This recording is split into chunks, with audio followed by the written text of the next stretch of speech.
He's back by then. Thank you, Stephen. Well, it's been more than 80 hours since thousands of Oklahomans lost power in the weekend storms. And even as electricity comes back online for some, there's still a lot of questions about what foods are still good in our refrigerators. Joining us this afternoon is Stacey Jones with the OSU Extension. Stacey, thanks for joining us, as always. Thank you, Reagan. Well, after this long, what are some of the foods that are still good? I just cleared out our entire refrigerator and our freezer because I'm heading out of town and I wanted just to not even deal with it. I totally understand that. And some people, it's really hard to determine.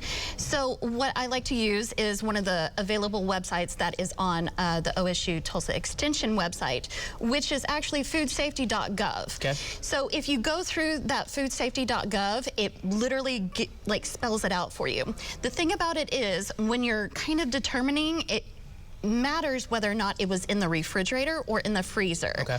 But what we really want to do is we want to make you aware that if that temperature reaches 40 degrees or above, then a good majority of it is going to be thrown out. And that's in your refrigerator? And that's in your refrigerator Okay. or your freezer. Okay.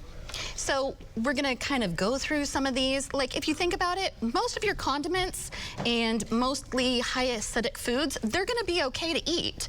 That's exactly what you want to do. You want to keep some of these things. And as you can see, one of the things that is probably pretty surprising because it is actually considered dairy is the butter. Yeah, so if it is either refrigerated or frozen, you can still keep the butter, which is awesome. Some of the things that you really want to make sure that you kind of get rid of, because let's face it, the bacteria on them is going to grow exponentially, is things like lunch meat and eggs and cheese, exactly.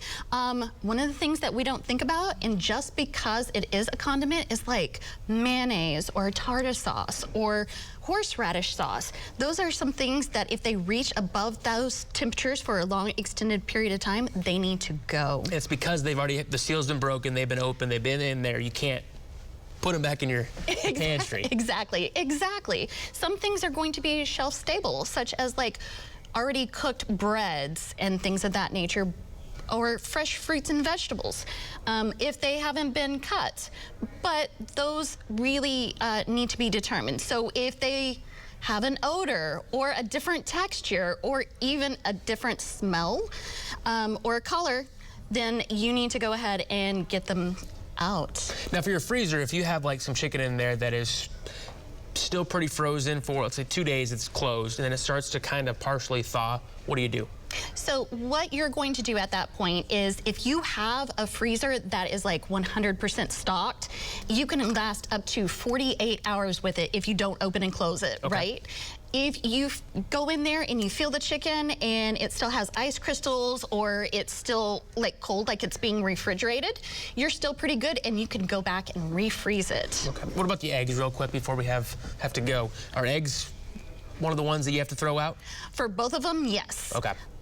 Well, helpful tips. The situation we're in right now is very helpful to have Stacey come on today and show us what we should all be doing right now with our refrigerators and freezers. Thank you, Stacey. We'll be right back after this break.